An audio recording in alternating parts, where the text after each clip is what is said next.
Hi అండి. Welcome to Telugu reviews channel. New year సెలబ్రేషన్కి మా ఫ్యామిలీతో కలిసి ఈరోజు మేము పాకాలలోని మలేషియా టెంపుల్లో ఉండే సుబ్రహ్మణ్య స్వామి లాగా ఆ టెంపుల్కి అయితే వెళ్ళామండి. మీకు అడ్రస్ అయితే నేను చెప్తాను. తిరుపతిలో ట్రైన్ ఎక్కి పాకాల్లో దిగేయాలి.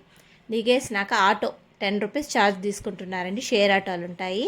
మనకి కరెక్ట్గా ఉట్లవారిపల్లి అని అక్కడైతే వాళ్ళు ఆపేస్తారు. మెయిన్ రోడ్లోనే ఆపేస్తారండి. అక్కడ మనం దిగేసి మీకు చూపిస్తా చూడండి. ఆర్చ్ ఇదే ఉట్లవారిపల్లి. మనం లోపలికైనా వెళ్ళొచ్చు, బస్సు వెళ్ళొచ్చు, మనం ఆటోలో కానీ కార్లో కానీ వెళ్ళొచ్చు.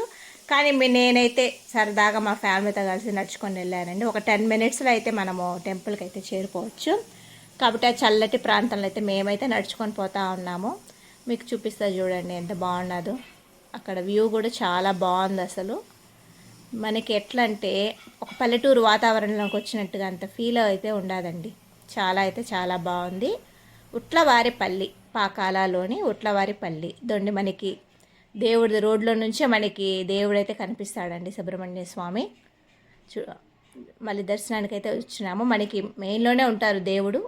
మనం లెఫ్ట్ సైడ్ వెళ్ళాలండి. దేవుని దర్శనం చేసుకున్నాక లెఫ్ట్ సైడ్ స్టెప్స్ ఉంటాయి. ఒక 50 స్టెప్స్ అయితే ఉంటాయండి. 50 స్టెప్స్ అయితే మనం ఎక్కినాక మీకు స్టెప్స్ కూడా నేను చూపిస్తాను చూడండి. 50 స్టెప్స్ ఉంటాయి ఇవి కరెక్ట్గా. మనం స్టెప్స్ ఎక్కినాక రైట్ సైడ్ అయితే దేవుడి దర్శనం ఉంటుందండి. మీకు అది కూడా నేను చూపిస్తాను. రైట్ సైడ్ అయితే ఉంటుందండి. రైట్ సైడ్ దేవుడి దర్శనం రైట్ సైడ్ ఉంటుంది దేవుడిది. అట్లా రైట్ సైడ్ వెళ్ళేసి మనం దర్శనం అయితే చేసుకోవాలండి. స్వామివారు అయితే అమ్మవారితో కలిసి ఉంటారు. దర్శనం మీకు కనిపిస్తుంది చూడండి. దర్శనం అయిపోయినాక మళ్ళీ స్టెప్స్ ఉంటుంది, మళ్ళీ దిగేయాలండి మనము. అయితే మాకైతే దర్శనం అయితే బాగా అయిందండి. సో మీరు కూడా ఎవరైనా వెళ్ళాలనుకుంటే చాలా బాగుంది. పాకాల ఉట్లవారిపల్లి మలేషియాలోని సుబ్రహ్మణ్య స్వామి టెంపుల్ లాగా ఉంటుందండి. అందరూ వెళ్ళండి. Thank you.